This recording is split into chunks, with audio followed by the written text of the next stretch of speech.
Okay, so now we're on to goals. I'm going to show you how the goals section works in this. And in my onboarding wizard, I actually have goals be the starting point. And the reason I have goals be the starting point is because all of us have something to work towards. And goals are usually not tasks in and of themselves. Goals are usually made up of habits and routines that help us reach that goal. And a goal really needs to be measurable. That smart icon means that the goal is, I really like that SMART icon when thinking about goals. The SMART stands for something very specific, define what you want to achieve. Measurable, meaning you can actually track progress.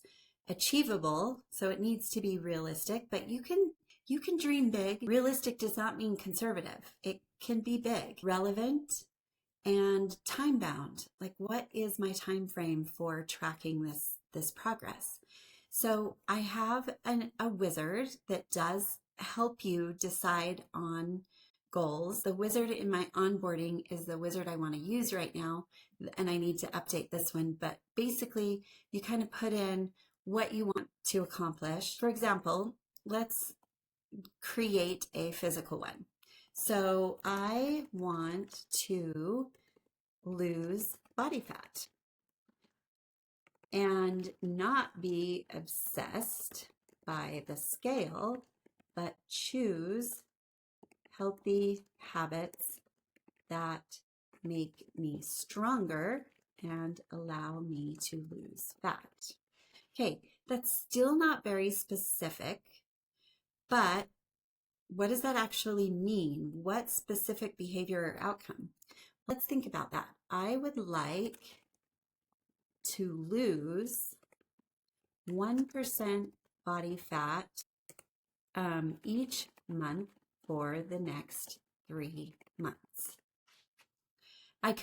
That's kind of a repeat right there. So target number is 1% body fat, and it's going to be per month. And I am going to use a SMART scale to measure that. Yes, it feels realistic. It matters because I need to quit obsessing over the scale and weight, because muscle weighs more than fat. I think we can all relate. So when do I want it to be completed by? I'm going to start today. And if I want to complete it in 3 months, that's going to be the end of July, August, September. So let's say the end of September, and I want to review it every week. Where am I at every week? So then it says, all right, what's your support plan?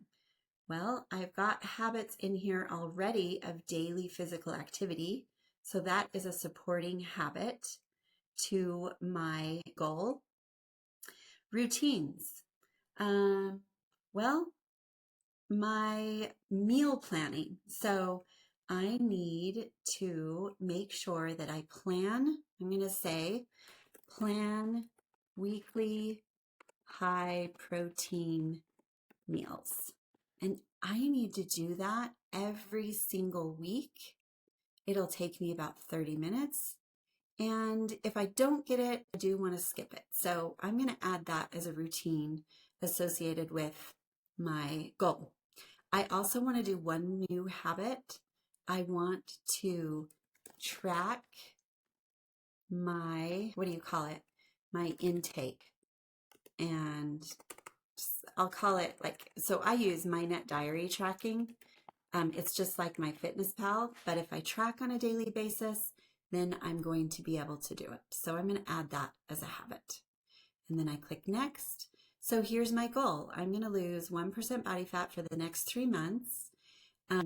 Here's my start date. Here's my end date. Why does it matter? I'm going to review it every week. Here are my supporting habits and routines. I could have added one-time tasks as well, but in this case, if my goal was to compete in a race, a supporting task is to register for that race. So I'm going to save my goal. I can also add for future goal ideas, and then I could add a goal manually. I wouldn't have to go through the wizard if I knew exactly what I wanted to do. The wizard is going to change just a little bit as I've been building the onboarding one. There are some things I would like to change on it, but you get the idea. And so I do have future ideas. They're collapsed down here, but that's how goals work. And they're just built into it. And one of the reasons why I think it's important is because on the dashboard, you're going to see those goals on a daily basis. Oh, look, my microphone did work. Anyway, you're going to see those goals on a daily basis as you're working in the app. And whatever is in front of you is what you're going to accomplish. And you wrote it down. So what if you typed it? You still wrote it down and you're seeing it on a daily basis.